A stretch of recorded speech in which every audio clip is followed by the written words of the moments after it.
Morning family, it's Tasha from MAMABEAR Prepping. Welcome to the channel. Welcome back to the channel. You already know what time it is. Get you some water and pull up. We're going to talk about it today. So I talk about this prep a lot because I'm super passionate about the importance of it. And I just want to hit it one more time because we're talking a lot about food. We're talking a lot about food shortages, food panic buying, all that good stuff. And you guys, water is one of those things that when panic buying starts, water is part of that. Okay, that's part of food. And people, it's just one of those survival items that all of a sudden everybody's on board with and understands how important it is. And the minute that it's fearful they can't get it, of course, everybody goes out and gets it. Okay. So I want to walk you through the importance of water. I want to walk you through kind of how do you stack water, some ideas and how and things you could get basically to be able to help you get ahead of any kind of panic buying or water concerns, right? And then we'll go into some must-have preps that we have that I think are super important and that you have to have in your preps to be able to cover down on the entire area of water, okay, and the concern of water. Okay, so importance of water. So basically within 24 hours of no water, your body starts to shut down. Okay.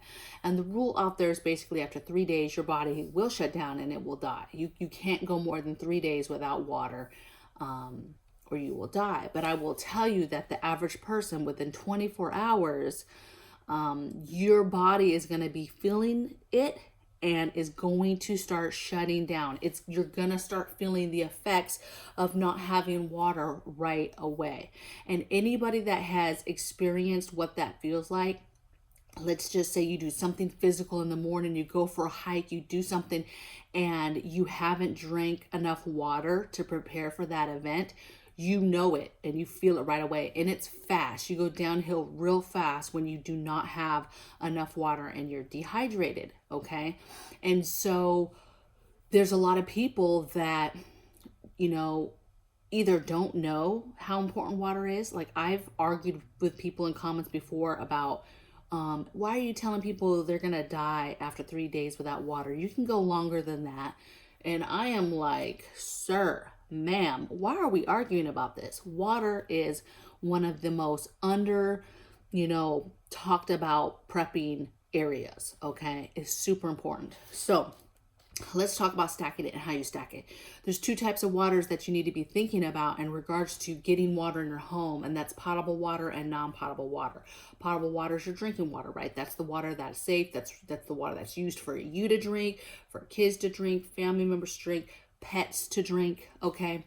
Any kind of animals you have to drink, right? And then you have non-potable water that's more of a dirty water. It's not, you're going to use that to maybe rinse off, wash hands, flush toilets, water plants, things like that, okay? Now let's talk about things you could do to prepare for the day, that you can't basically go to the store and get water, okay?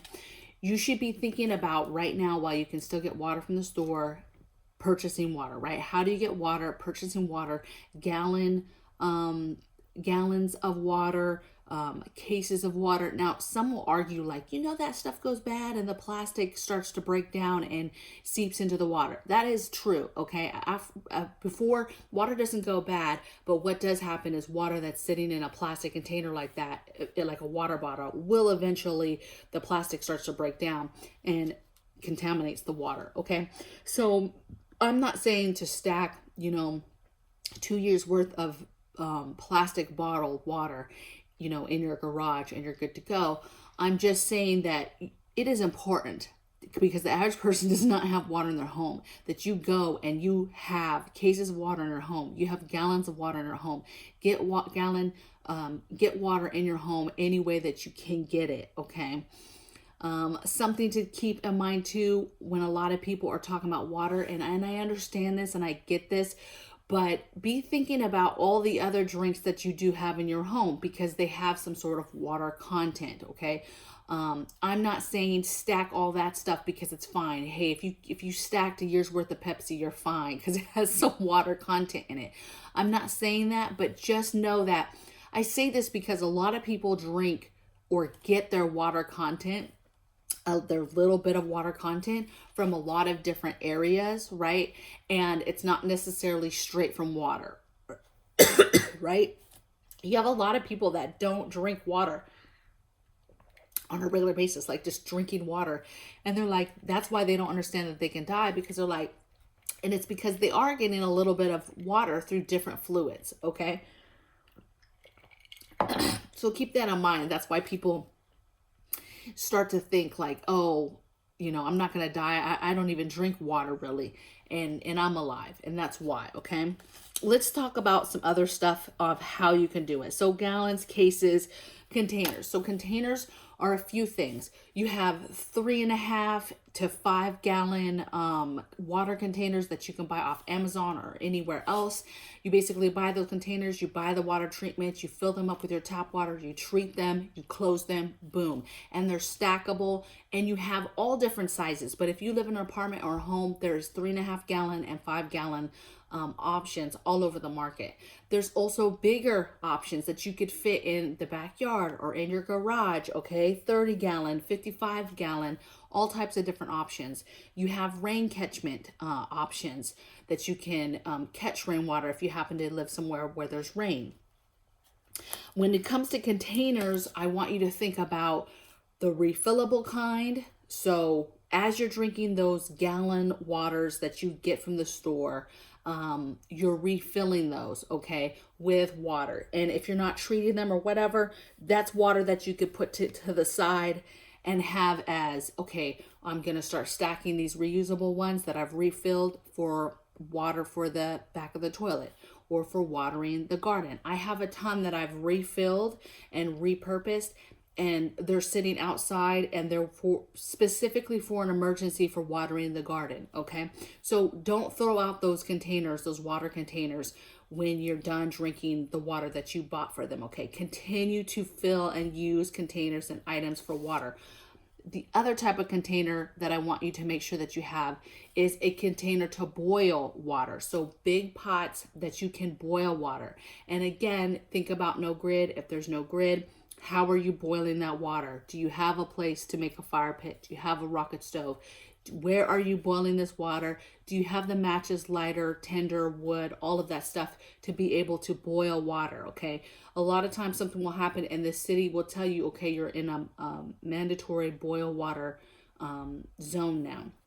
And so you've got to have containers or big pots that you're able to boil that water to make it safe. You also want to be thinking about containers for collecting water, okay? Let's say FEMA or somebody comes through, they're giving water, but it's coming out of a water bowl, right? Meaning a spout, a big truck with a spout. And you can get the water for free from them, but you have to have something to catch the water in, right? Buckets, some sort of water catchment bag or something, okay? So be thinking about that as far as containers too. Additionally, be thinking about the ways that you can collect and catch water in your home. So the minute something happens, filling up water bobs, right? You should have a water bob for every bathtub that you have in your house, okay? Just like before you heard, hey, something happens, fill your bathtubs with water. That's what it's for. It's just a liner to protect that water, okay? So fill your water bobs, fill your bathtubs. You can also, you have your hot water tank that has water in it. You also have, if something happens, you can fill your washing machine with water. At a minimum, you could use that water, like say people are like, but there's residual soap and stuff. You can use that water for non-potable reasons, okay? To fill your back of your toilets or rinsing hands, whatever, okay? So just some ideas on water catchment containers to have and and store water, okay? Next thing I have is, let's just go over some must-have preps. So things that you're going to want to make sure that you have purchased and have in your preps for the future, you guys. Right now, right, water is relatively safe. Comes out of the tap for most people. We're okay. So let's just walk through, okay, if a scenario happens, panic buying happens, nobody can get water. Well, if nothing, no natural disasters happen, no grid failures happen, you're still going to have the water coming out of the tap, right? It only gets dangerous where if you weren't able to get water at the store, and then additionally in your home setting, something had happened where now that water is not coming through, or it has been contaminated and it's still coming through the tap, but you have to make it safe to drink, okay? So some stuff to prep: purification tabs. So water treatment tabs, water purification tabs. You can get all of this stuff in multiple different ways: tablets, liquids, all types of ways, okay? But you need to go on Amazon, go wherever you're going to go, and get you a good stock of purification tabs. You want to also have filtering systems. Now, I want to talk about this a little bit because, a lot of people will say, hey, I have a Life Straw, I have a mini Sawyer, and I'm good, okay? What I want you to think about is a little bit long term. Those are great options, I guess, for a bag, but that's not the only thing that you need to fall back on. And don't just be thinking you could just take that and just not treat water and just be drinking water from anywhere through that straw, okay? It's a little bit more, there's a little bit more to it than just taking that straw and taking it anywhere and just drinking some water, okay? You've got to be able to disinfect water, make water safe, purify water, filter water, okay?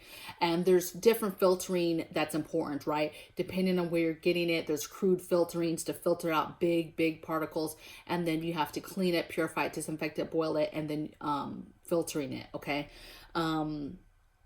So you have filtering systems, you have big fancy ones. I want you guys to check out Homestead Corner. She did a great video yesterday where she basically took under $35 and she took two stainless steel pots and she made basically a Berkey filter, you guys, with less than $35, $35, okay? So I'll put a link in the description box below. Go check that out. Super easy to make, and you can make several of those and have them in your home. What's good about water filtering systems is that you can set those in different places of your home and they're holding gallons and gallons of water for you at any given time, which is good because then that's water that is already out of the tap and ready to go. So it's just another storage option for water, okay? When you're calculating all your water to figure out if you have enough in your home, okay? And then containers, we did talk really heavy about this. So rain catchment containers. If you live anywhere where there's any type of rain, you should have some sort of rain catchment. Check the laws because there is some states that have some funky laws with rain catchment and not being able to do that. You've got your 3.5 gallon or 5 gallon options that are stackable. You've got, you need to be thinking about your water boiling pot. You need to talk about, be thinking about your water catchment. So basically, if you're trying to get water from somewhere, maybe there's, a river in your backyard and you're going to be trying to procure water from there. Okay. You've got to have something big that you can actually collect water in. And then water bobs, water containers, water bladders. There's a bunch of different things. Okay. The thing about water, you guys, is it's super important and a lot of people don't talk about. Even in our own community, we don't stress the importance of water.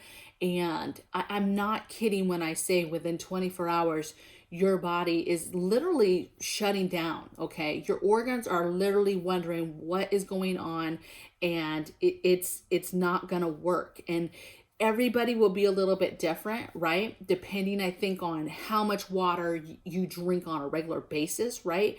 And then also, what are you doing physically, in those moments, in those days? Because obviously, the more physical you are, the more things you're doing, the faster you're going to be dehydrated, okay?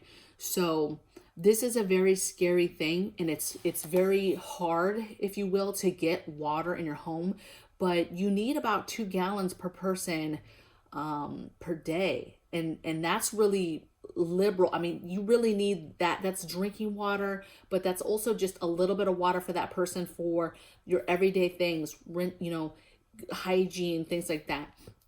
What I would tell you is if you do a family test, if you will, and say, hey, we're not going to use any water from the tap. Let's see how much water it takes, a day. You do that test, you'll be surprised how much water.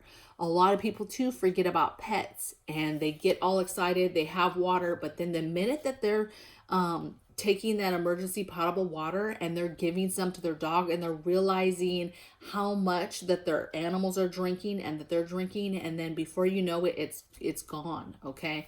And I get it that it's a hard, it's a hard thing to make space for. But let me tell you, it's super important. Okay. And another thing too is, if you're in the middle of getting ready to purchase a place, purchase land, be thinking about the water sources that are on that land already. A lot of people I know, homesteaders, they're like, oh, you're fine. We have a well, but then there's no way for them. It's not an electric well, and there's no way for them to get the water if they lose power. So you need to be thinking through for you and your family, all the ways that you have access to water, what you have stacked in your home, what's the plan after that, how are you going to get water after the fact, and how are you going to make, whether it's coming from the tap or some other source, how are you making that water safe to drink? Because two things here can kill you. One, not having the water, but then not making the water safe to drink can kill you as well. Okay, so I would love to hear in the comments below. I'm sure I'm going to get a lot, so let's get into it, and I'll see you guys in the next video. Take care. Bye.